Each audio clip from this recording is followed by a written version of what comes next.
At the mouth of the Hudson River, an island will change hands 7 times. But what the Dutch discover in 1600 will change the course of world history. Surrounding them is a vast, terrifying continent. They don't know it yet, but what they are about to build here will change the face of the world. This AI reconstruction begins in 1609, when Henry Hudson's voyage brought Europeans to the river that would later carry his name. His men stepped onto a wooded, tidal shoreline threaded with Lenape exchange routes. It looked like a quiet landing, almost modest, but it was the kind of moment that attracts attention. Merchants follow maps, settlers follow merchants, rival powers follow them all. By 1626, Dutch officials sought something solid to hold. They secured Manhattan from the Lenape in an exchange later framed as 24 guilders worth of trade goods. To the Dutch, it read like a practical transaction. To native nations, it sat inside very different ideas of land, use, and belonging. However it was understood, the result was clear. The Dutch now claimed a foothold, and they moved quickly to make that claim visible. Making a town out of forest demanded a particular kind of endurance. Trees came down under hand axes. Heavy logs were dragged through muck to become walls, roofs, palisades, and warehouses. The air carried wood smoke and sweat, and the sharp report of splitting timber echoed between stumps. In those first seasons, New Amsterdam was built the hard way, board by board, day after day, with little comfort beyond survival. That same year, 1626, Fort Amsterdam rose at the southern tip of Manhattan. It was a blunt structure of earth and timber, more stubborn than elegant, planted where river and ocean traffic could be watched. From its ramparts, soldiers looked out over shifting water and over the West India Company's stores, guarding not only goods but the fragile idea of permanence. The fort was shield and message at once. The Dutch intended to stay. Yet the settlement's survival depended on more than walls. By 1644, after years scarred by violence, Dutch leaders and native nations reached a series of uneasy agreements. Around council fires and rough tables, envoys traded wampum, promises, and reluctant concessions. Peace arrived briefly, less as trust than as exhaustion, but it gave the colony room to breathe. Fields could be tended again. Repairs could be made. Trade could resume without every day feeling like an ambush waiting to happen. In 1655, another force was woven deeper into the town's daily life. Enslaved Africans were brought to New Amsterdam in growing numbers, their labor pushed into docks, farms, workshops, and households. The Dutch West India Company sold human beings as property, and the colony's rules tightened around them. It was not loud in the way battles are loud. It was quieter, more administrative, and brutally lasting, turning bondage into a fixed pillar of the local economy. Inside a New Amsterdam home in the middle of the 17th century, the world felt close and crowded. One main room centered on a brick hearth. Light slipped through small leaded panes and landed on rough-hewn tables, wool blankets, and pewter dishes arranged with care because there was not much to spare.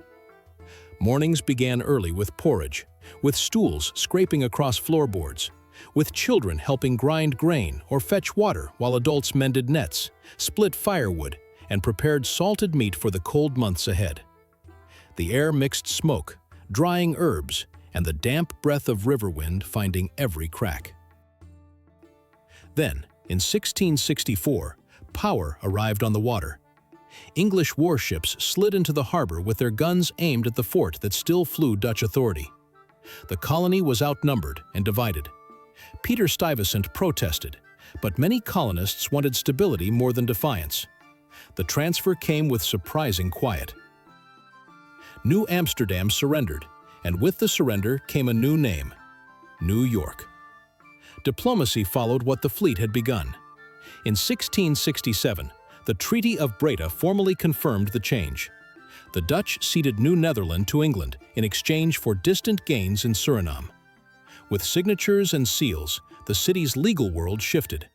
Its loyalties, its governance, its future orientation hardened toward the English Empire. Dutch hopes of reclaiming the colony were pushed aside by agreements made far from the harbor. But the century was not finished with reversals.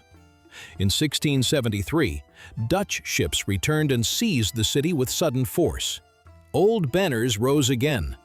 For a brief moment, New York became New Orange, as if the past could be restored by renaming streets and rehanging flags. It lasted barely a year. Another treaty returned the colony to England, and New Orange turned back into New York. The episode was a flicker. By 1679, one Dutch building still stood at the center of civic life. The old Stadhuis served as City Hall, its rooms now filled with English authority. Merchants, clerks, and magistrates moved through cramped spaces, settling disputes, recording sales, shaping rules for a port that kept growing more varied. The building was a practical inheritance, still useful, still central, the Dutch past working under an English present. Around 1680, the pace quickened. New York's population rose above 4,000. Brick houses began to appear more often, and the harbor grew louder with Atlantic commerce. At the same time, the enslaved population increased sharply, shaping labor, wealth, and the daily order of the streets. The Great Dock stretched into the East River, crowded with merchants, sailors, and laborers. Barrels and bales moved in constant motion, sugar, tobacco, furs, and other cargoes feeding a trade that tied this small port to a wider world. Planks creaked. Voices shouted over rope and water. It was an artery for ambition, and it pulsed without pause. Even as English rule settled in, the town's look remained mixed. By 1680, many homes still showed Dutch influence. Steep gables, brick faces, thick beams meant to endure wind and winter. It ran along the line that would become Wall Street, its timber aging but still holding. Where it met the East River stood the Watergate, a guarded passage where carts and travelers entered and where goods came in from the river under watch. The wall was a reminder that this growing place still thought like a frontier, measuring safety in wood and vigilance. By 1693, policemen patrolled streets that already seemed too crowded for the rules meant to govern them. Dressed in dark blue wool with brass buttons, they walked fixed beats through saloons and tenements, along gaslit avenues, trying to keep order in a metropolis expanding faster than its institutions. Their presence felt steady but strained, caught between rising crime, political pressure, and the restless energy of Gilded Age New York. By 1699, Pearl Street had become one of the busiest lanes in the city. It curved along the old shoreline, packed with wooden shops where traders, craftsmen, and sailors pressed past one another. Tar and spice drifted in the air with the river wind, a reminder that the sea was never far and that the port fed everything. In these past reconstructions, New York's historical geography is visible in every turn of the street, the outline of a 17th-century city already pushing against its own boundaries, on the verge of becoming one of the world's most famous forgotten cities.